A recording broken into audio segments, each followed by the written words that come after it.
தினமலர் நேயர்களுக்கு வணக்கம். உரைகள் நிகழ்ச்சிக்கு உங்கள் அனைவரையும் அன்புடன் வரவேற்கிறோம்.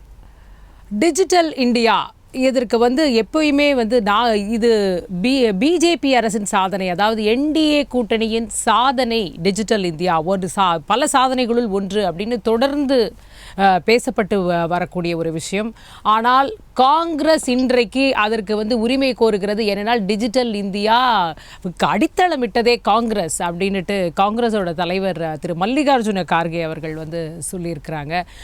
உண்மையிலேயே இந்த டிஜிட்டல் இந்தியா அப்படின்றதுல இந்தியாவை பொறுத்த வரைக்கும் ஒரு பெரிய ஒரு வளர்ச்சி வந்திருக்கு. டிஜிட்டல் பண பரிவர்த்தனையை பொறுத்த வரைக்கும் 2022 இந்தியா முதலிடம் பிடிக்கக்கூடிய அளவிற்கு ஒரு மிகப்பெரிய ஒரு முன்னேற்றம் அடைந்திருக்கிறதையும் நம்ம பார்க்கிறோம். இந்த சூழ்நிலையில் உண்மையிலேயே இதற்கு அடித்தளமிட்டது யார் அப்படின்ற கேள்வியை தான் இன்றைக்கு நம்ம விவாத பொருளாக மாற்றி இருக்கிறோம்.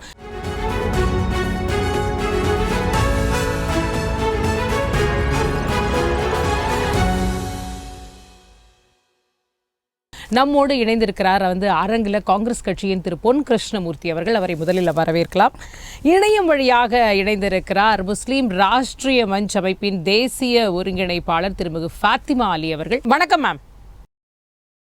வணக்கம். என்னோட கேள்வி முதல்ல பொன் கிருஷ்ணமூர்த்தி சார்ட்ட ஆரம்பிக்கலாம் அப்படின்னுட்டு, எப்படி டிஜிட்டல் இந்தியாங்கிறது கிட்டத்தட்ட ஒரு 2015 தான் ரொம்ப ஒரு கொண்டு வரப்பட்டு அதுக்கப்புறம் ஒரு ஃபுல் ஸ்விங்கை நம்ம பார்க்குறோம், ஒரு வளர்ச்சியை பார்க்குறோம். திடீர்னு இப்போது காங்கிரஸ் நாங்கள் தான் அதுக்கு காரணம்னு சொன்னால் எந்த அடிப்படையில் சொல்கிறீங்க, எதனால் சொல்கிறீங்க? அதாவதுங்க, அகில இந்திய காங்கிரஸ் கட்சியினுடைய தலைவர் மல்லிகார்ஜுன கார்கே கூறியிருப்பது 100க்கு 100 உண்மை. காரணம், டிஜிட்டல் இந்தியா என்று சொன்னாலே கம்ப்யூட்டர், கம்யூனிகேஷன் இதெல்லாம் ரொம்ப இம்பார்ட்டன்ட். அதனுடைய தொடர்ச்சி தான் டிஜிட்டல் இந்தியா. நீங்கள் முதல்ல பார்த்தீங்கன்னா கம்ப்யூட்டர், செல்ஃபோன், சான் பெட்ரோடாவை இந்தியாவுக்கு கொண்டு வந்து தலைவர் ராஜீவ் காந்தி அவர்கள் தொலைத்தொடர்பை ஒரு வேறு லெவலுக்கு கொண்டு போனார். அதே மாதிரி கம்ப்யூட்டரை அறிமுகப்படுத்தினவரும் ராஜீவ் காந்தி தான். அதனுடைய பரிமாண வளர்ச்சி தான் டிஜிட்டல் இந்தியா. அதனுடைய பரிமாண வளர்ச்சி தான் ஆதார் அட்டை. 2014 காங்கிரஸ் ஆட்சி முடியும் போது 65 கோடி பேருக்கு நாங்கள் ஆதார் அட்டையை கொடுத்து விட்டோம். அதுதான் டிஜிட்டல். அதை தான் நாங்கள் உரிமை கொண்டாடுறார் கார்கே. அதே மாதிரி பார்த்தீங்கன்னா வங்கி கணக்குகளில் அதுதான் டிஜிட்டல். 38 கோடி பேருக்கு வங்கி கணக்கில் அந்த இணைப்பை கொண்டு வந்து உங்களுக்கு உண்டான பணங்களை வங்கியில் செலுத்துகிற முறையை 100 நாள் வேலைவாய்ப்பு திட்டத்தில் நாங்கள் தான் கொண்டு வந்தோம். அப்போ டிஜிட்டல் இந்தியா என்பதை நாங்கள் தான் கொண்டாந்தோம். அதனால தான் நாங்கள் உரிமை கொண்டாடுறோம்.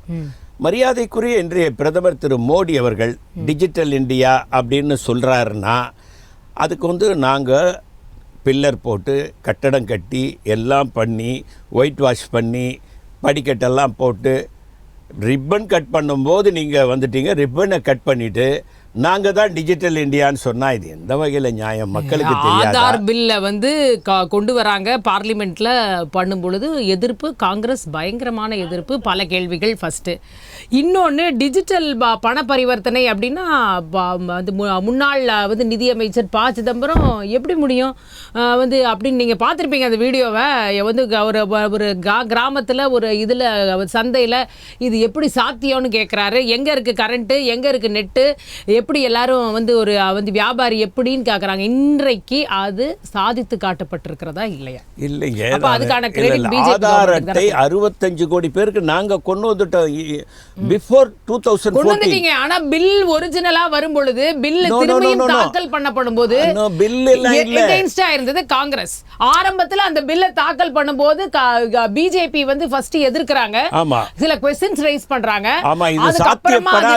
அதுக்கப்புறமா திரும்ப கொண்டு வரும் பொழுது காங்கிரஸ் எதுக்கு? இல்லவே இல்லை. தவறான தகவல். ஆதார் அட்டை 65 கோடி பேருக்கு நாங்கள் கொடுத்துட்டோம் ஆட்சி முடியும் போது.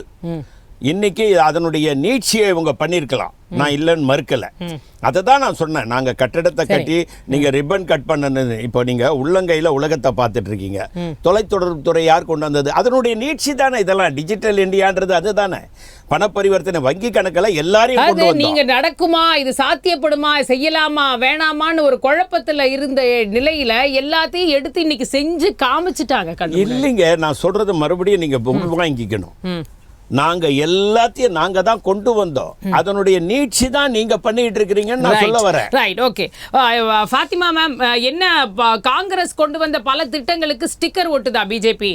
அது ஸ்டிக்கர் ஓட்ட வேண்டிய வேலையே பிஜேபிக்கு கிடையாது மேடம். ஏன்னு கேட்டீங்கன்னா, இவர்கள் கூறுவது அனைத்துமே தவறான ஒரு விஷயம். அதாவது இவங்க சொன்னது ஒரே ஒரு விஷயம் என்ன, பாண்டிச்சேரியில் மட்டும்தான் ஆதார் என்று இல்லாமல் ஐடென்டிபிகேஷன் நம்பர் என்ற ஒன்றை ப. சிதம்பரம் அவர்கள் முன்னிலையில் அங்கே கொடுக்கப்பட்டது. ஆனால் அது கூட ஆரம்பிச்சுட்டு ஒரே ஒரு 10-15 பேரை கொடுத்து நிறுத்தப்பட்ட ஒரு திட்டமாகத்தான் அந்த ஐடென்டிபிகேஷன் நம்பர் இருந்ததே ஒழிய, இவர்கள் கூறுவது போல 65% நாங்க கொடுத்தோம் சொல்லுவதெல்லாம் நிஜமாக ஒத்துக்கொள்ள முடியாத விஷயம். அது மக்களுக்கே தெரியும்.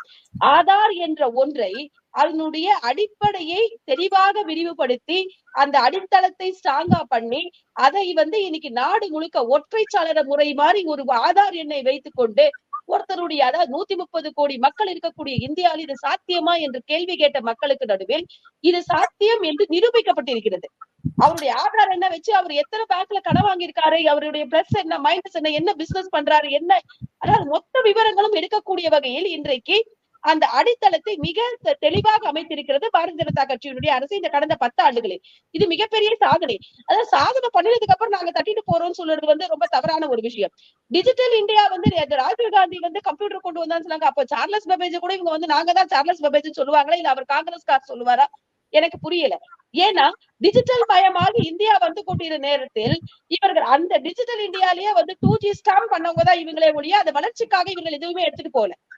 2G அந்த காற்று அலைக்கற்றையை கூட விற்பனை செய்து ஊழல் செய்த இந்த காங்கிரஸ் அரசாங்கம் இவர்கள் டிஜிட்டல் இந்தியாவை கையில நாங்க தான் அதுக்கு அடித்தளம் விட்டோம் என்று கூறுவது முழுக்க முழுக்க தவறான ஒரு பதிவை அவர் செய்து கொண்டிருக்கிறார்.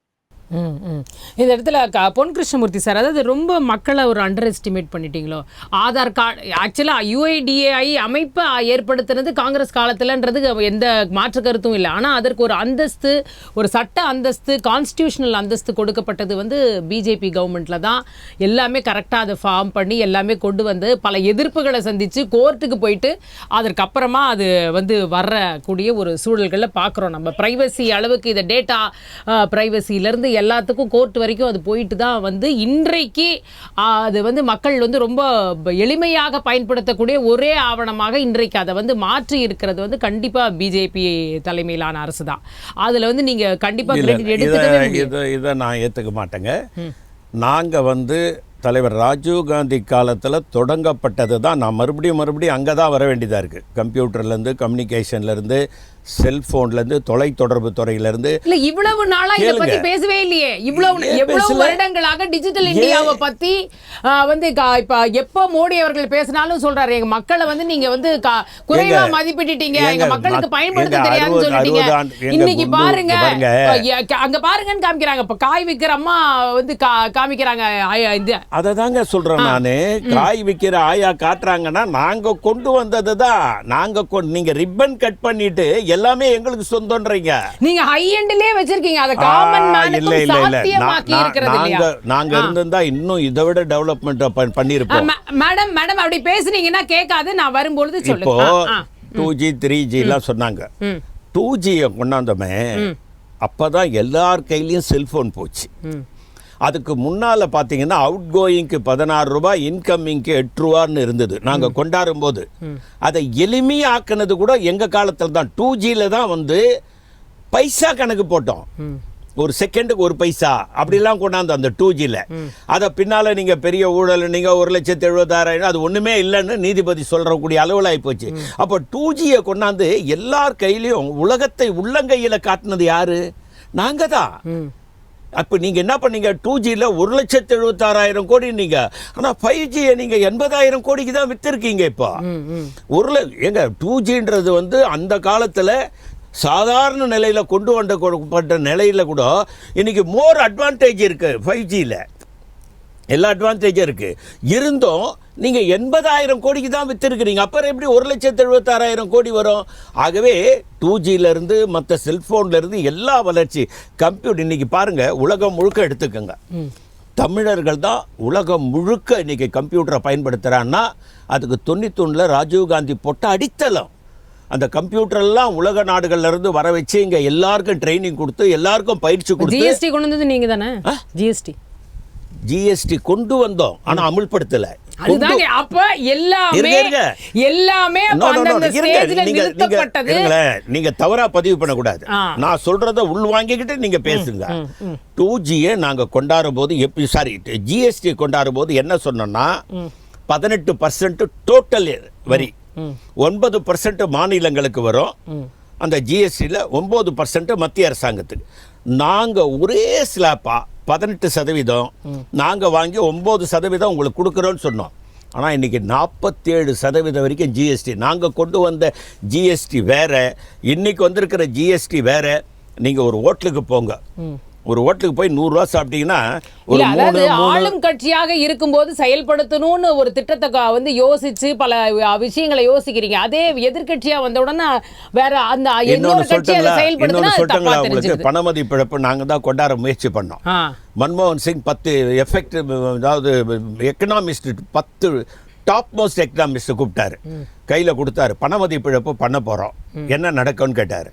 அப்போ அவங்க என்ன தெரியுங்களா சொன்னாங்க, டாப் மோஸ்ட் எல்லாத்தையும் அலசி ஆராய்ஞ்சு பார்த்துட்டு மன்மோகன் சிங் கிட்ட இருக்கிறது 400 கோடி கள்ளப்பணம், 4000 கோடி கருப்பு பணம், 4400 கோடி தேவையில்லாத பணத்திற்காக 18 லட்சம் கோடி நல்ல பணத்தை இழந்துடாதீங்க. திரும்பி அதை அடிக்கணும்னாக்கா கிட்டத்தட்ட நீங்கள் இப்போ 4400 கோடிக்காக 40,000 கோடி செலவு பண்ணதான் புது நோட்டு அடிக்க முடியும்னு சொன்னாங்க. கைவிட்டுட்டோம். ஜிஎஸ்டியை கூட டாப் மோஸ்ட் அதனுடைய எஃபெக்ட் ரொம்ப விவரமான ஆளுகிட்ட கொடுத்துருந்தோம். எங்க கைக்கு அது வரத்துக்கு முன்னால இவங்க ஆட்சி வந்துச்சு. நாங்க ஜிஎஸ்டி கொண்டாடவே இல்லை. வங்கி கணக்கை பத்தியும் பேசுறீங்களே, வங்கி கணக்கு ஜன்தன் அக்கவுண்ட் பெரிய அளவுல வந்தது வந்து பிஜேபி கவர்மெண்ட் கீழ. நான் கேக்குறேங்க, ஜன்தன் அதையும் கிரிட்டிசைஸ் பண்ணது காங்கிரஸ். இருங்களேன், நீங்க சும்மா அப்படி எல்லாம் சொல்லக்கூடாது. ஜன்தன் அக்கவுண்ட் வச்சிருக்கிறவன் அது போய் கேளுங்க. ஒரு அமௌண்ட் அதுக்குள்ள பேலன்ஸ் அமௌண்ட்னு போச்சுன்னா அவ்வளவுதான் எடுத்துறான். இது யாரோடது? இல்ல இந்த ஏடிஎம்ல பணம் எடுக்கும் பொழுதே அதுக்கு 5 தடவைக்கு போனா 6வது தடவைக்கு காசுன்னு கொண்டு வந்தது யாரு? பிஜேபி ஆட்சி. சிதம்பரம் அவர்கள் கிடையாது. தவற சொல்லாதீங்க. தவற சொல்லாதீங்க. தினமலர் டிவிக்காரங்க நல்லா புரிஞ்சுக்கணும், வரலாற்றை திருப்பி பாருங்க. ஃபர்ஸ்ட் கொண்டு வந்தது சிதம்பரம் அவர்கள். அப்புறமாக அதுக்கு எதிர்ப்பு எழுந்தவே யோசிக்கப்பட்டது. நீங்க அது எப்ப தெரியுங்களா? 2018 கண்டிப்பா மறுக்கிறேன். 2018 ஆண்டோட சொல்றேன். இத முடிச்சதுக்கு அப்புறம் நான் உங்களுக்கு எடுத்து காட்டுறேன். 2018 நான் இல்லன்னு சொல்லல, ஆனால் முதல்ல இதை இனிஷியேட் பண்ணது ப. சிதம்பரம் அவர்கள். நாங்க எல்லாத்தையுமே கொண்டு வர முயற்சி பண்ணோம். எல்லாத்துக்கும் அதனுடைய டாப் மோஸ்ட் ஆளுங்கிட்ட கொடுத்து அதை விவாதத்துக்கு சிதம்பரம் மாதிரியான ஒரு பர்சனாலிட்டிஸ் வந்து எதையுமே யோசிக்காம பொது வெளியில பேசக்கூடிய ஆட்கள் கிடையாது. அவங்க ஒரு விஷயத்தை இனிஷியேட் பண்றாங்கன்னா அவங்க முன்னாடி அனலைஸ் பண்ணி இருப்பாங்க. இருந்ததனால எல்லாத்தையும் சிதம்பரத்துக்கிட்டே விடல. அத நீங்க முதல்ல புரிஞ்சுக்கணும். இல்ல, அனலைஸ் பண்ணி இருந்திருப்பாங்க. பண்ணாம அவர் வந்து ஒரு அவருக்கான ஒரு பொறுப்புல அவர் இருக்காரு. அதை விட நிதி மந்திரி சிதம்பரத்தை விட பயங்கரமான எக்கனாமிஸ்ட் மன்மோகன் சிங். அவருடைய ஒப்புதல் இல்லாம இவரால் எதுவுமே பண்ண முடியாது. அதை நீங்க முதல்ல தெரிஞ்சுக்குங்க. பண மதிப்பு இழப்புக்கும் நிறுத்திட்டோம். ஜிஎஸ்டியும் அவங்க அதனுடைய எக்ஸ்பர்ட் கிட்ட கொடுத்து வச்சிருந்தோம். அதுக்கும் எங்ககிட்ட பதில் வரவே இல்லை. இந்த மாதிரி வங்கி கணக்கில் 5 தடவை 3 தடவை அதை யோசனை பண்ணிக்கிட்டு இருந்தோம். ஆனா அதுல என்ன பலன், மக்களுக்கு அதனால என்ன பாதிப்பு வரும், இதெல்லாம் தெரிஞ்சுக்கிட்டு தான் நாங்க அமல்படுத்துறதுக்கு இருந்தோம். ஆனா நீங்க என்ன பண்ணிட்டீங்க, காங்கிரஸ் கொண்டாந்தது நாங்க பண மதிப்பு இழப்பை கைவிட்டோமே. அதை பத்தி ஏன் சொல்ல மாட்டீங்க? இன்னைக்கு எந்த திட்டம் சக்சஸ் ஆச்சோ அதுக்கு உரிமை கோர்றீங்க. எங்க success no digital India success அப்படினு தான் நான் புரிஞ்சுக்கிறேன். எப்ப காங்கிரஸ் நீங்க சொல்லுங்க, கம்ப்யூட்டர் கொண்டாந்தது யாரு? இல்ல நான் உங்ககிட்ட கேக்குறேன். சக்சஸ் இல்ல, அத சொல்லுங்க. அம்மையார் கிட்ட வேணாம், நான் உங்ககிட்ட கேள்வி கேக்குறேன். சக்சஸ் இல்லன்னு சொல்லிட்டீங்க, ஏன் சக்சஸ் இல்ல? டிஜிட்டல் இந்தியா சக்சஸ் இல்லன்னு சொல்லிட்டீங்க, ஏன் இல்ல? சக்சஸ் இல்லன்னு நான் சொல்லவே இல்லையே. இப்ப சொன்னீங்க. எங்க சொன்னேன்? சரி நான் சக்சஸ் இல்லன்னு சொல்ல, அதனுடைய பரிணாம வளர்ச்சி தான் டிஜிட்டல் இந்தியான்னு சொல்றேன். நாங்க இருக்கும்போதே டிஜிட்டல் இந்தியாவுக்கான எங்க கடகால் போட்டாதாங்க கட்டடம் நிக்கும். இந்தியா பெரிய அளவுல வளர்ச்சி அடைஞ்சிருக்கே டிஜிட்டல் இந்தியால. அதனுடைய பங்கு வந்து பிஜேபிக்கு இருக்கா இல்லையா? எங்க நாங்க கொண்டு வந்துட்டோம், எல்லாத்தையும் கொண்டு வந்தோம். நீங்க என்ன சொல்றீங்கன்னா நீங்க கொண்டு வந்ததுன்னு தான் நீங்க இப்ப சொன்னீங்க. நாங்க கொண்டு வந்தது தான், ஆனா அதை நாங்க வேற மாதிரி கொண்டு வரதும் நீங்க மக்களுக்கு பலனளிக்காத வகையில கொண்டாந்துருக்கீங்கன்னு சொல்றேன் நான். ஜிஎஸ்டியே நீங்க அப்படி சொல்றீங்க. ஆமா.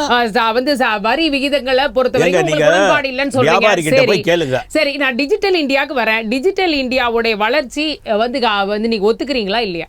டிஜிட்டல் இந்தியான்றது வளர்ச்சி தாங்க, அது நாங்க போட்ட விதைன்ற. நானு அதை புரிஞ்சுக்க மாட்டீங்களே.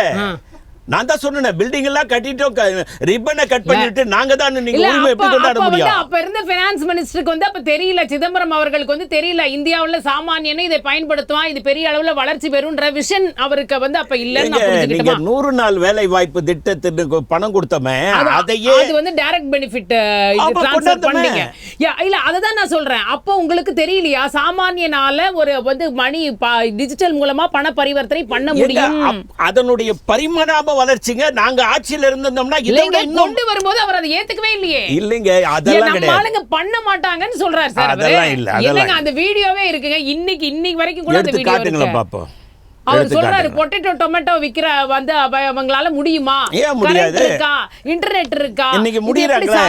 எங்க கீரை விக்கிற ஆயா கூட பண்ணிட்டு இருக்காங்க. 7 ரூபாய் 50 பைசா எப்படி குடிப்பீங்க? கிரெடிட் கார்டை நீட்டினீங்கன்னா எப்படி முடியும்? இப்படி இவ்வளவு பேசியிருக்காரு. கிரெடிட் கார்டு நீட்டினா முடியாது. பார்லிமெண்ட்ல பேசியிருக்காரு. அதெல்லாம் கிடையாது. இந்த மாதிரி ஒரு வளர்ச்சி வரும்னு எங்களுக்கு தெரியும். அதனுடைய நாங்க போட்ட விதை இன்னைக்கு ஆலமரமா விருட்சிகமா இருக்கு. அதுல நீங்க குளிர் காஞ்சிட்டு இருக்கிறீங்க. அந்த குளிர் காஞ்சிக்கிட்டு இல்ல அப்படியே பண்ணி இல்ல இப்ப நீங்களே சொல்லுங்க, ஒண்ணு நீங்க ஆரம்பிச்சிட்டீங்கன்னே வச்சுக்கிட்டா கூட அந்த ஆரம்பத்துல இருந்து அப்படியே விட்டுட்டாவே அது வளர்ந்துருக்குமா? அது வளர்ந்தது இல்லைங்க. நான் அதுக்காக இவங்க எதுவுமே பண்ணலன்னு நான் சொல்லலை. ஆனா நாங்க போட்ட அந்த ஆலமரம் வந்து இன்னைக்கு வளர்ந்துருக்கு. நீங்க அதுக்கு கொஞ்சம் தண்ணி ஊத்துனீங்கன்னா நான் ஒத்துக்கிறேன். தண்ணி ஃபாத்திமா மேம், நீங்க நடுவுலயும் சொல்ல விரும்புனீங்க, அதையும் சொல்லுங்க, இதையும் சொல்லுங்க. அந்த ரூபே விஷயங்கள் எல்லாம் வந்து காங்கிரஸ் ஆட்சி காலத்துல டெபிட் கார்ட்ஸ் எல்லாம் வந்தது, அதுவும் இதோடைய வளர்ச்சிக்கான ஒரு விஷயமா தானே நம்ம பார்க்கணும். டிஜிட்டல் இந்தியாவுடைய பரிணாம வளர்ச்சியை பார்த்து பொறாமைப்படக்கூடிய விஷன் ஒரு இந்தியாவை பத்தின ஒரு பெரிய விஷன் இல்லாத இவர்கள் போன்ற காங்கிரஸ்காரர்கள் தான் இது வந்து இன்னைக்கு வந்து அதனுடைய என்ன சொல்றீங்க ஆதாயத்தை வந்து நாங்க தான் செஞ்சோம்னு எடுக்க பாக்குறாங்க. ஏன்னா இன்னைக்கு இந்த ரூபே கார்டு வந்து உலகம் பூரா டாலரையே வந்து ஈக்குவலன்ட் பண்ணி நம்ம இன்னைக்கு ரூபே கார்டு யூஸ் பண்ணக்கூடிய அளவுக்கு பர்ச்சேஸ் பண்ணதுக்கு, வேர்ல்டு பர்ச்சேஸ்க்கும் இன்டர்நேஷனல் பர்ச்சேஸுக்கும் யூஸ் பண்ணறதுக்கும் கொண்டு வரக்கூடிய அளவுக்கு இன்னைக்கு டிஜிட்டல் இந்தியா வளர்ந்திருக்கு. டிஜிட்டல் மார்க்கெட் நல்லா இருக்கு. அதற்கு காரணம் விஷன். அவங்க மோடிஜி அவர்களுடைய அந்த இந்தியாவுடைய டெவலப் பண்ண வேண்டிய அந்த விஷனரி லீடர்ஷிப் இருந்ததுனால தான் இது சாத்தியமாயிருக்கிறது. இவங்க எது சொன்னாலும் என்ன சொல்றாங்க, நாங்க தான் செஞ்சோம். அப்போ நீங்க இது வந்து ஆதார் கார்டை பத்தி நம்ம பேசும் பொழுது அந்த வந்து மக்களவையில வந்து இவங்க பேசிருக்கலாமே, நாங்க கொண்டு வந்த திட்டம், நாங்க இந்த தாட்ஸ் எல்லாம் வச்சிருந்தோம் சொல்லி. அப்ப ஏன் இவங்க வந்து அதை வந்து புட்டப் பண்ணல? அப்போ இவர்கள் வந்து எதுவுமே செய்யல. இவர்களுக்கு வந்து எந்த விதமான திட்டம் ஏங்க டிஜிட்டல் வந்து ஏதாவது 2000 வந்து Y2K ப்ராப்ளம் வந்த போது எல்லா நாடுகளுக்குமே வந்து ஒரு பெரிய த்ரெட்டா இருந்து இங்கே படித்த இளைஞர்கள் இருந்த காரணத்தினால்தான் அவங்க வந்து வெளிநாடுக்கு போய் நிறைய பேர் செட்டில் ஆனாங்க.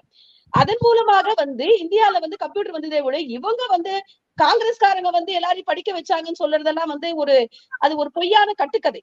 அந்த மாதிரி எந்த விதமான டெவலப்மெண்ட், டிஜிட்டல் டெவலப்மெண்ட் அவங்க எடுக்கல. ஆனால் இன்னைக்கு நீங்க பாத்தீங்கன்னா நீங்க சொல்ற மாதிரி டைரக்ட் பெனிஃபிட் அவங்களுக்கு போகுது. இன்னொன்னு என்னன்னு பாத்தீங்கன்னா இந்த கார்டு வேணா இதுக்கு அந்த credit card debit card system கூட மாறி இன்னைக்கு அதாவது வித்தவுட் எனி பேங்க் காஸ்டோட உங்களுக்கு வந்து ஜிபேவும் கூகுள் பேவும் அந்த போன் பேவும் போயிட்டு இருக்குது. சோ இதெல்லாம் வந்து அவங்களுக்கு ஒரு 5 ரூபாய்க்கு கீரை கட்டி விக்கிறவங்களுக்கு நம்ம டைரக்டா அனுப்ப முடியுது, 15 ரூபாய்க்கு அனுப்புறவங்களுக்கு அனுப்ப முடியும் வித்தவுட் எனி சார்ஜஸ். ஆனால் இவங்க ஒண்ணுதான் எப்ப பார்த்தாலும் சொல்றாங்க, நாங்க 100 நாள் வேலை வாய்ப்பு திட்டத்துக்கு வந்து நாங்க வந்து டைரக்டா பண்ணணும். அப்ப கூட இவங்க டைரக்ட் பெனிஃபிஷியரிக்கு அக்கௌண்ட்ல இவங்க அனுப்பல. அந்த ஊரக வளர்ச்சி அந்த அதிகாரியின் அக்கௌண்ட்ல தான் வந்து அவர் தான் பிரிச்சு கொடுத்ததா சொன்னதாக இருக்கிற ஒழிய டைரக்ட் பெனிஃபிஷியரிய. பட் இன்னைக்கு பாத்தீங்கன்னா எல்லாமே டைரக்ட் பெனிஃபிஷியரிக்கு போகுது. விவசாயிகளாக இருக்கட்டும், 2000 ரூபாய் ஒரு 10 நிமிஷத்துல எல்லா நாட்டில் உள்ள 9 கோடி விவசாயிகளுக்கும் போகுது. இதுதான் டிஜிட்டல் டெவலப்மெண்ட். இந்த மாதிரி விஷன் இருக்கிற லீடர்ஷிப்ல தான் பாரதிய ஜனதா கட்சி இது அடுத்த லெவலுக்கு இந்தியாவை எடுத்துக்கொண்டு சென்று இருக்காங்க. இப்போ இதை பார்த்து இவங்க என்ன சொல்றாங்க, நாங்க தான் செஞ்சோம். உங்களால ஏன் வந்து நீங்க வந்து விதை போட்டீங்கன்னு இருக்கீங்க? விதைய வந்து நீங்க எங்க போட்டீங்க? குப்பைத்தொட்டியில போட்டிருக்கலாம். உங்களுடைய விதை வேற எங்கேயாவது விழுந்திருக்கலாம். ஆனால் இதை தரமான ஒரு இடத்தில் விடுத்து இதுக்கு தேவைப்படுகின்ற அத்தனை அத்தியாவசிய இன்ஃப்ராஸ்ட்ரக்சரையும் கொடுத்து இன்னைக்கு இந்தியால டிஜிட்டல் பேஸ் வந்து இவ்வளவு தூரம் வளர்ந்திருக்குன்னா அதற்கு முழுக்க பொறுப்பு பாரதிய ஜனதா கட்சியினுடைய இந்த 10 ஆண்டு கால அந்த அரசியல் ஆட்சி முறைதான் குறிப்பாக மோடிஜி அவர்களுடைய விஷனரி லீடர்ஷிப் தான். இதுல எந்த மாற்றமுமே இல்ல. ஏன்னா இது எல்லாருக்குமே தெரியும். ஏன்னா இப்ப நீங்க வந்து ஈரான்ல இருந்து பெட்ரோல் பர்ச்சேஸ் பண்ணது கூட ரூபாய்ல பண்றாங்க. இது எப்படி இவங்களால சாத்தியப்படுத்த முடியாத விஷயம். ஏன்னா இவங்க என்ன சொல்றாங்க, நீங்க சொன்ன மாதிரி சிதம்பரம் அவர்கள் ஒரு பினான்ஸ் மினிஸ்டர், அவருக்கு அவருடைய ஒரு என்ன சொல்றீங்க, அவருடைய தரம் வந்து அவர் எப்பவுமே ஒரு பினான்ஸ்ல வந்து ரொம்ப எக்ஸ்பர்ட்னு சொல்லுவாங்க. மன்மோகன் சிங் வந்து எல்லாருக்குமே தெரிந்த விஷயம், முன்னாள் பாரத பிரதமர் மன்மோகன் சிங் அவர்கள் வந்து ஒரு மிகச்சிறந்த பொருளாதார நிபுணரா இருந்திருக்காரு. ஆனா அவங்க யாருக்குமே அவர்கள் படிப்பில் வேணா அவர்கள் வந்து பொருளாதார நிபுணத்துவம் பெற்றிருக்கலாமே ஒழிய நாடு வளர்ச்சி, அதை சார்ந்த முன்னேற்றம் என்பதை பற்றிய கருத்து இல்லாமல், நாட்டு வளர்ச்சியை பற்றி கருத்து இல்லாமல் இருந்த காரணத்தினால்தான் அவர்களால் எதுவுமே செய்ய முடியவில்லை. இப்போ என்னன்னு கேட்டீங்கன்னா, நீங்க 10 பேர்ட்ட கேட்ட ரிப்போர்ட் வரலன்றீங்க. ஆனா இந்த 10 ஆண்டு கால ஆட்சியில் அவர்கள் சொன்னதை செய்திருக்கிறார்களே பாரதிய ஜனதா கட்சியினர், அதற்கு என்ன சொல்றாங்க? அப்போ செய்யணும்னு நினைச்சா எது வேணா பாசிபிள். இது நடந்ததுக்கு அப்புறம் நாங்க தான் செஞ்சோம்னு சொல்றதெல்லாம் வந்து அதாவது வந்து இது வந்து தவறான ஒரு they want to take the credit. அவ்வளவுதான் நான் சொல்ல முடியும். ஏன்னா இப்ப எல்லாம் நடந்து முடிஞ்சதுக்கு அப்புறம் நல்லா இருக்கிறதா நாங்க கொண்டு வந்தது, எதெல்லாம் நாங்க இன்னும் கிரிட்டிசைஸ் பண்ணிட்டு இருக்கோமோ அதான் நீங்களா பண்ணதுன்னு சொல்றாங்க. ஜிஎஸ்டி இவங்கதான் கொண்டு வந்தோன்றாங்க. அதே 18% நடைமுறை தான் இன்னைக்கு இருக்கு. 9% பாதி வந்து ஸ்டேட் கவர்மெண்ட்டுக்கும் பாதி சென்ட்ரல் கவர்மெண்ட்டுக்கும் தானே இருக்குது. இது ஒண்ணும் மாற்றம் பெரிதாக மாற்றம் இல்லையே. இவர்கள் கூறுவது போல 47% எல்லாம் ஒண்ணும் ஒரு இடத்துலயும் கலெக்ட் பண்ற மாதிரி தெரியல. அந்த 5%ல இருந்து இருக்கு. இன்னும் கேட்டீங்கன்னா 2.5%ல இருந்து கூட இருக்கு. அப்படி இருக்கும் பொழுது எதையெல்லாம் இவர்களால் எதையுமே நடைமுறைப்படுத்தி இந்தியாவை வளர்ச்சி பாதையில் கொண்டு செல்ல முடியவில்லை. அதனால இவங்க ஆட்சி அரசாங்கத்தை இழந்து இந்த 10 வருடங்களாக இந்தியா முன்னேறி கொண்டு செல்வதை பார்த்து இன்னைக்கு டிஜிட்டல் இந்தியா என்ற ஒரு விஷயம் வந்து இந்தியாவை நோக்கி மற்ற உலக நாடுகள் உற்று நோக்கக்கூடிய சூழலில் கொண்டு வந்த காரணத்தினால் நாங்க தான் சொன்னோம்னு சொல்லிட்டு அதற்கு இவர்கள் உரிமை கோருவது என்பது எப்படி இருக்குன்னா, எல்லாத்தையும் குழந்தையா இருக்கட்டும், அந்த குழந்தைய விட்டுட்டு போயிட்டு 25 வருஷம் கழிச்சு வளர்ந்த ஆளாய் அது தனியா ஒரு வகையில எந்திரிச்சதுக்கு அப்புறம் நான் தான் உன்னை பெத்தவன் சொல்லி வந்து கூப்பிட்டா வந்துருமா? அப்படிப்பட்ட ஒரு விஷயத்தை தான் இவங்க கேக்குறாங்க. இதற்கு தேவையான அனைத்து, அதாவது சொல்றாங்க தண்ணி அவங்க ஊத்தி இருக்கலாம்னு சொல்றாங்க. தண்ணி இல்லைங்க, விதையே எங்களுதுதான். விதையே பாரதிய ஜனதா கட்சி போட்ட விதைதான். அவர்கள் துணிவாக கொண்டு வந்தார்கள். நீங்க டிஸ்கஷன் பண்ணி அது வந்து சொதப்பி போட்டீங்க.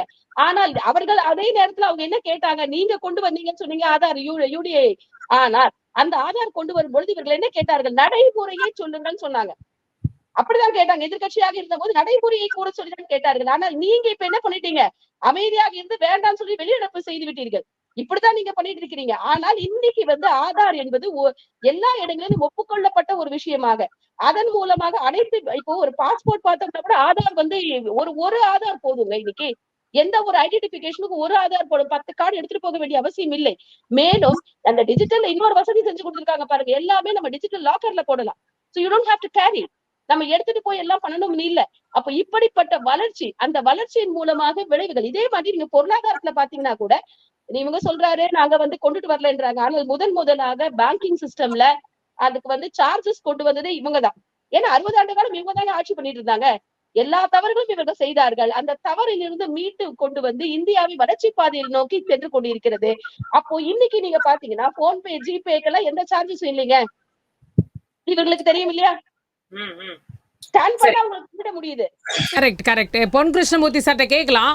பொன் கிருஷ்ணமூர்த்தி சார், அதாவது இப்போ அவங்க சொல்ற மாதிரி பல விஷயங்கள் மாறி இருக்கு. இன்னைக்கு பாஸ்போர்ட்டு கூட நீங்க அப்படியே ஆன்லைன் டிஜிட்டல் வந்து உங்களுடைய வந்து லைசன்ஸ், டிரைவிங் லைசன்ஸ் இன்னைக்கு அந்த மாதிரி ஒரு வந்து இ கவர்னன்ஸ் நிறைய இடத்துல அதெல்லாம் ரொம்ப சிம்பிளிஃபை பண்ணியிருக்காங்க. அதுவுமே இதுக்குள்ளே தான் நம்ம வந்து பார்க்க வேண்டியிருக்கு. அந்த அளவிற்கு நிறைய மாற்றங்கள் மக்கள் ஈஸியாக டைரெக்டாக ஆக்சஸ் பண்ணக்கூடிய அளவுக்கு இன்றைக்கு வந்து அதே மாதிரி பார்லிமெண்ட்டில் மோடி அவர்கள் வந்து தொடர்ந்து வந்து முன்வைக்கிறாரு, யூபிஏ கவர்மெண்ட்டில் செய்யலை, இதை நாங்கள் செஞ்சுட்டோம் அப்படின்னு பல விஷயங்களை சொல்லும்போது அதை வந்து டாலரேட் பண்ணிக்க முடியாம இப்போ எதுக்கு நம்ம கிளைம் கிரெடிட் எடுத்துக்கலாம் அப்படின்னு ஒரு லிஸ்ட் போடுறாங்க. இல்லைன்னு அவர் சொல்லவே இல்லை இது வரைக்கும். நீங்கள் கொண்டு வந்ததை நாங்கள் நிறைவேற்றணும்னு தான் சொல்கிறாரு. அதை தான் சொல்லிட்டு இருக்காரு. அவராக எதுவும் கொண்டு வரல. ஒன்று. ரெண்டாவது, மேடம் சொன்னாங்க இந்த மாதிரி அந்த மகாத்மா ஊரக வேலைவாய்ப்பு திட்டத்தில் வந்து நாங்கள் அப்போவே டைரெக்டாக பணத்தை பேங்க்கில் போடுற திட்டத்தை கொண்டாந்தோம் நாங்கள். வரலாற்று உண்மை. நான் உங்களுக்கு அந்த இது காட்டுறேன், மேடத்துக்கு நான் அனுப்பி வைக்கிறேன், அதை நீங்கள் பாருங்கள். அதுக்கப்புறம் நாடு வளர்ச்சி பாதையை நோக்கி போகுதுன்னு சொல்கிறாங்க. மேடம் சொல்கிறது எனக்கு சரியாக சில விஷயங்கள் கேட்கல, அது ஒரு பெரிய குறை. அடுத்த தடவை பேசும்போது எனக்கு என்ன சரியாக கேட்குற மாதிரி வச்சிங்கன்னா தான், ஏன்னா அவங்க பேசுனதை என்னால் உள் வாங்கிக்க முடியல. ஆனால் சிலது அப்படியே ஒரு மாதிரி கேட்டுது. அதில் என்னன்னா, இன்னைக்கு நாடு வளர்ச்சி பாதைக்கு போகுதுன்னு சொல்கிறீங்க. நான் கேட்குறேன், அம்மா வந்து இங்கே தான் இருக்காங்க, தமிழ்நாட்டில் தான் இருக்காங்க. நான் கேட்குறேன், கோயம்புத்தூர், நம்ம திருப்பூர், இங்கெல்லாம் சிறு குறு தொழில் என்ன ஆச்சு? எல்லாம் வட இந்தியர்கள் வந்து இங்கே வேலை பார்த்துக்கிட்டு இருந்தாங்களே, அவங்களாம் எங்கே போனாங்க? ஏன் அதெல்லாம் விழுந்தது? இந்தியா வளர்ச்சியை நோக்கி போகுதுன்னு சொல்கிறீங்களே, எப்படி சொல்கிறீங்க? எந்த வளர்ச்சி? இங்கே திருப்பூரில் மட்டும் ஆயிரக்கணக்கான லட்சக்கணக்கான வட இந்தியர்களுக்கு வேலை கொடுக்கக்கூடிய ஒரு மாவட்டமாக கோயம்புத்தூரும் திருப்பூரும் வேலூரும் இருந்ததுன்னா, இன்னைக்கு அதெல்லாம் இல்லாமல் போனதுக்கு நீங்கள் ஸ்ரீபெரும்புதூரில் போனீங்கன்னா வட இந்தியர்கள் நிறைய பேர், யாருக்கும் வேலை இல்லை. நீங்கள் என்ன சொன்னீங்க? 15 லட்சம் ஒரு அக்கௌண்ட்லேயும் போடுவேன்னு சொன்னீங்க. அது திரும்ப திரும்ப நம்ம சொல்றதே சரியில்லை சார். அது சொல்லலாமானே எனக்கு தெரியல. ஏன்னா அதுக்காக பல விளக்கங்கள் கொடுத்துட்டாங்க ஏற்கனவே. அவங்க என்ன அர்த்தத்துல வீடியோ அங்க அவங்களுக்கு ஹிந்தி தெரியும், அவங்களுக்கு ஹிந்தி தெரியும். இருமா, உங்களுக்கு ஹிந்தி தெரியுமா? எனக்கும் தெரியும். இருங்க, நான் சொல்றது கேளுங்க. இது வந்து சர்மிளா மேடம், அத நம்ம மீட்டா நான் சொல்றத கொஞ்சம் கேளுங்க. அதான் மீட்டா ஒவ்வொரு அக்கவுண்ட்க்கு போடுறதுக்கு பணம் வரும்ன்றது தான் விஷயம். பக்காவா ரெக்கார்ட் வச்சிருக்கேன். பிரதமர் அவர்கள் ராஜ்நாத் சிங்கை வச்சுக்கிட்டு, ஆமா அத பாருங்க, ஹிந்தி அவங்களுக்கு ஹிந்தி தெரியும், எனக்கும் கொஞ்சம் ஹிந்தி தெரியும். உங்களுக்கு தெரியுமா? போட்டுமா? அப்படியே லைவ்ல போடுறீங்களா? அதுல என்ன சொன்னாருன்னு சொல்றேன், என்ன சொன்னாருன்னு சொல்றேன். பல லட்சம் கோடி இந்தியர்கள் பணம் வெளிநாட்டில் இருக்கிறது, அதை கொண்டு வருவேன். கொண்டு வந்து 15 லட்சம், ஒரு ரூபாய் கொண்டு வந்திருக்கீங்களா? ஒவ்வொரு அக்கவுண்ட்டுக்கும் 15 லட்சம் போற அளவுக்கு பணம் வரும்னு சொன்னாங்க. நீங்க மாத்தி சொல்லாதீங்க தயவு செய்து. நீங்களும் அம்மா மாதிரி பேசாதீங்க, நீங்களும் அவங்கள மாதிரி பேசுங்க. ஏன்னா அவங்க பிஜேபிக்காக உட்கார்ந்து பேசுறாங்க. அவங்க பிஜேபிக்காக உட்கார்ந்து பேசுறாங்க, அவங்க பேசுறாங்க, நீங்க பேசக்கூடாது. நான் சொல்றேங்க, நான் சொல்றேன். இப்ப என்கிட்ட வீடியோ பத்திரமா வச்சிருக்கேன். எல்லாருமே கூட வச்சுக்கலாம் பத்திரமா. இந்தியில என்ன தெரியுமா சொல்றாரு? இல்ல இந்தியில என்ன தெரியுமா சொல்றாரு? வெளிநாட்டுல பல லட்சம் கோடி இருக்கு, எல்லாத்தையும் எடுத்துட்டு வருவேன். நான் உங்களை பார்த்து ஒரே கேள்வி கேட்கிறேன், அவங்கள கூட பார்த்து கேட்கல, உங்களை பார்த்து கேட்கிறேன். ஒரு ரூபாய் வெளிநாட்டுல இருந்து கொண்டாந்தாருன்னு மோடி நிரூபிக்கிட்டாங்க. நாங்க காங்கிரஸ் கட்சியை கழிச்சிடுறோங்க, நீங்க கொண்டாடவே இல்லை. அப்பதான் பிரணாப் சொன்னாரு, ஐயா மோடி அவர்களே, வெறும் 11,000 கோடி தான் வெளிநாட்டில் இந்தியர்கள் பணம் இருக்குதுல, அதில் 9,000 கோடி வெளிநாட்டில் வாழ்கிற இந்தியர்கள் பணம். இந்த மாதிரிலாம் வாக்குறுதி. அப்புறம் 2 கோடி பேருக்கு ஆண்டுக்கு வேலை தரேன்னு சொல்லிவிட்டு நீங்கள் 2 கோடி பேருக்கு ஆண்டுக்கு வேலை போய்கிட்டு இருக்கு. இதுதானே உண்மை. இந்தியா வளர்ச்சி நோக்கி போகுதுன்றீங்களே. உலக புள்ளியியல் துறை என்ன சொல்லுது? நாங்க 10% ஜிடிபி கொண்டு வந்து காமிச்சோம். உண்டா இல்லையா? நீங்க அம்மையார் ஒத்துக்குவாங்க, நீங்களும் ஒத்துக்குவீங்க. இவர எஜுகேட்டர், இவர ஒரு நெறியாளர், நீங்க ஒத்துப்பீங்க. 10% ஜிடிபி கொண்டாந்தோம். இன்னைக்கு உலக பொருளாதார மையமே அந்த ஃபர்ஸ்ட் பீரியட், எந்த பீரியடோ 2004 to 2009ல இருந்தது. ஆனா 2009 to 14க்குள்ள எல்லாமே விழுந்துருச்சு. எதுவும் விழல, எதுவும் வேலை. ஜிடிபி அந்த அளவுக்கு இல்ல. அப்போ 8ல இருந்து 9 வச்சுக்கிட்டே இருந்தோம் தொடர்ந்து. நீங்க ஆட்சிக்கு வரும்பொழுது 7க்கு கொண்டாந்தாங்க.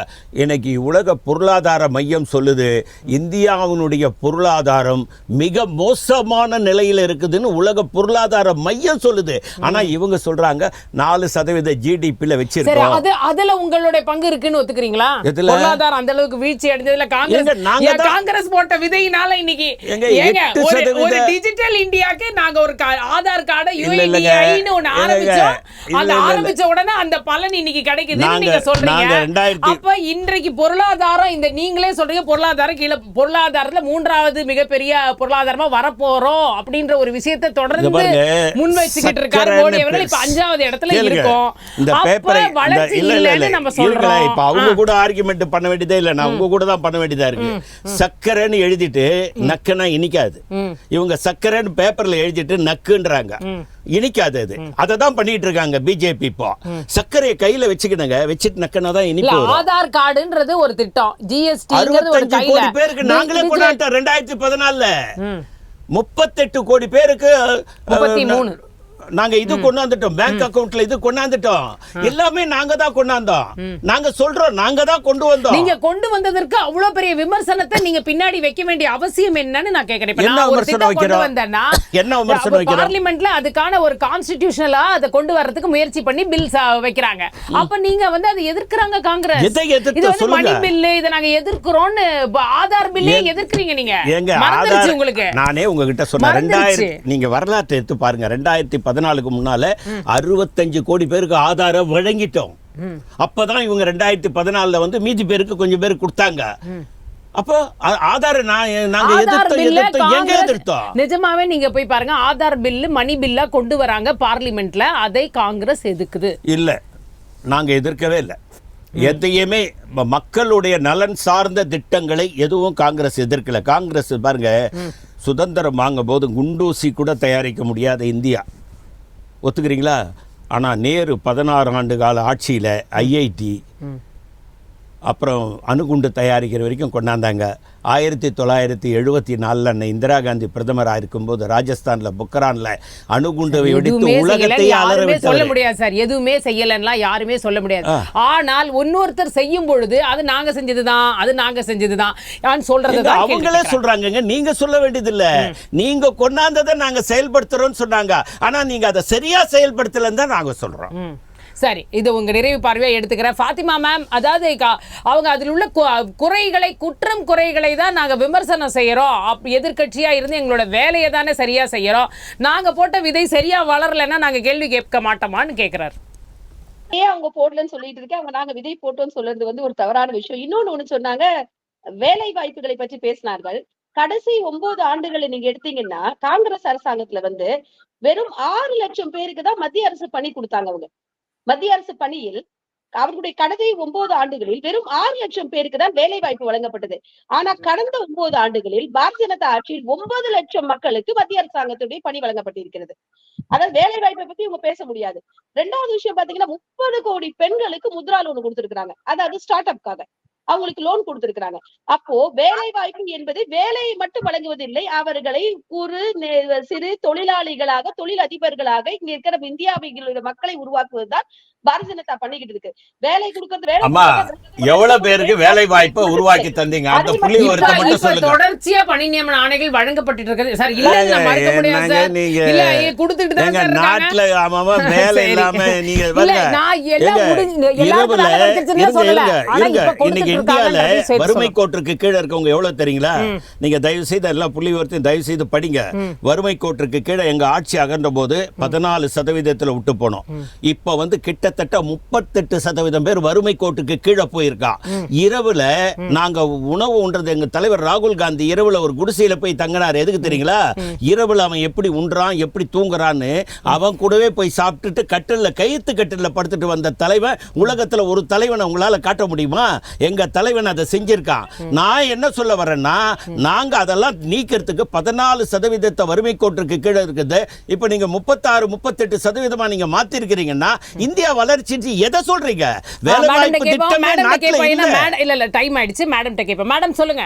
அது ஏழை மக்களை ஏழை மக்களாகவே வைத்திருந்த ஆட்சி சாதனையை வேணா காங்கிரஸ் அரசாங்கம் வந்து 60 ஆண்டு காலமா வைத்திருந்தோம் வேணா அந்த சாதனை வேணா அவங்க பேசலாமே ஒழிய, இன்றைக்கு மாறிக்கொண்டிருக்கிறது.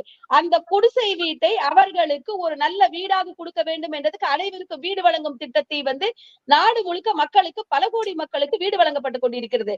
இன்னொன்னு பாத்தீங்கன்னா 400 ஸ்டார்ட் அப் இந்தியா மட்டும் இருந்த ஸ்டார்ட் அப் கம்பெனிஸ் இருந்த இடத்துல அவர்கள் 2014 வெளில போகும்போது 400 ஸ்டார்ட் அப் கம்பெனிஸ் தான் இருந்தது. இன்னைக்கு 1.25 லட்சம் ஸ்டார்ட் அப் கம்பெனிஸ் இருக்கு. ஆக மொத்தம் வேலை வாய்ப்பு என்று இவர்கள் எதிர்பார்ப்பது போல வேலை வாய்ப்பு வழங்குவது மட்டும் இல்லை, மேலும் பாத்தீங்கன்னா 46 இடங்களில், நாடு முழுக்க 46 இடங்களில் ரோஜ்கர் யோஜனா மூலம் அவர்களுக்கு வேலை வாய்ப்பு பணி ஆணை வழங்கப்பட்டு இருக்கிறது. எல்லாமே வந்து மிக சிறப்பாக தான் நடைபெற்றுக் கொண்டிருக்கிறது. ஆனா இவங்க என்ன நினைக்கிறாங்கன்னா, வேலை வாய்ப்பு என்றால் அதாவது அவர்கள் வறுமை கோட்டு கீழே இருக்கிறாங்க அப்படின்னு சொல்லி இன்னும் வந்து நான் குடிசையில போயிருக்கிறேன், அந்த குடிசையை அவர்கள் தங்கக்கூடிய மாட மாளிகையாக அவர்களுக்கு ஒரு நல்ல ஒரு தரமுள்ள ஒரு வீடாக மாற்ற வேண்டும் என்ற காரணத்தினால எல்லாருக்கும் வீடு கொடுத்துட்டு இருக்காங்க. சோ இன்னைக்கு அவர் யூபியில போய் பார்த்தாலும் சரி, தமிழ்நாட்டுல போய் பார்த்தாலும் எல்லாருக்கும் கட்டணம் கட்டி கொடுக்கப்பட்டு கொண்டிருக்கிறது. அதனால இப்படிப்பட்ட பொய் கதைகளை கூறி மக்களை ஏமாற்றுவதை விட்டுவிட்டு பாரதிய ஜனதா கட்சியினுடைய சாதனைகளை இவர்கள் மனமாற ஒத்துக்கொண்டு இவர்கள் செய்திருக்கிறார்கள் என்று கூறி இவர்களை வாழ்த்துவதுதான் காங்கிரஸ்காரர்கள் சலுகை ஒழிய. இதை எடுத்துக்கிறேன். இதை வந்து நம்ம இன்னும் இந்த தேர்தல் வர வர இன்னும் நிறைய விஷயங்களை நம்ம பேச வேண்டி வரும். இப்போதைய அளவில் கருத்துக்களை பகிர்ந்து கொண்ட உங்கள் இருவருக்குமே மிக்க நன்றி. நன்றி. மீண்டும் மற்றொரு நிகழ்ச்சியில் உங்களை சந்திக்கும் வரை நன்றி கூறி விடைபெறுகிறேன். வணக்கம்.